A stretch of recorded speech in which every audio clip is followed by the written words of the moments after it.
Hi everyone, my name is David meaning Mbambo, and this is my testimony.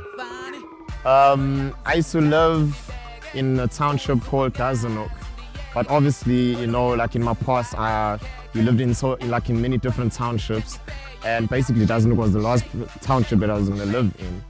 And like we didn't always have it together, everyone has a past or like a bad experience of like alcohol, drinking, smoking and partying and girlfriends and so forth.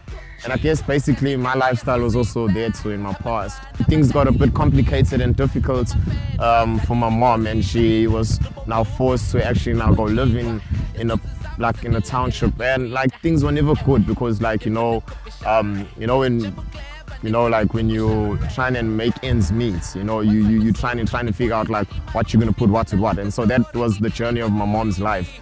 And she had a job and everything, and everything was going well for her, and we stuck together as a family. And my small brother was born, my sister was born.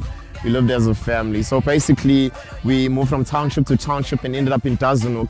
And in David, that's where me growing up as a teenager started getting a bit complicated for me, because like there was a lot of change in my life, a lot of exposure to like different things that were terrible, and which I don't want to go into detail with, because obviously after like what I said earlier on is that I was involved in parties, I was involved in drinking and smoking and so forth and so forth.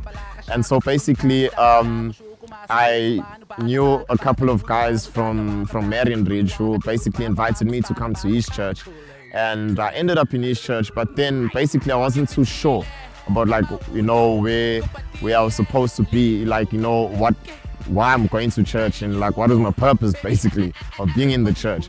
And so to cut a long story short, I basically got saved, and I got saved in 2002.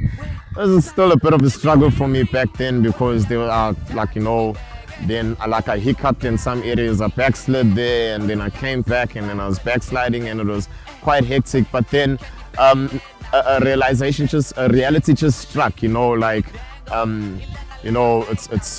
it's like, you don't need a prophet, you don't need another person to come and tell you, that you just need to get your act together, get your life together. And the amazing thing is that I didn't actually think, that God had a greater plan for my life, because it got to a point where, I was sharing this with my wife, and we were just talking about like how good God is like towards me, like how I've just now moved from David and living in Marion Ridge. And at that time I remember in the church, Cheslin had given everyone like a piece of paper, and to write on those pieces of paper like what were you trusting God to do for you in that year. And I can't remember what year it was. I was trusting God to get married, I was trusting God to have a new home for my family, and eventually it did happen. And so basically we moved from David to Marion Ridge. I had met Terry in 2009. We had been in a relationship for like 2 years, and we got engaged in 2011, and the same year we got married. And coincidence, it was in September. That was what I wrote on the actual list. And yeah, here I am, married man, living the life, enjoying my wife.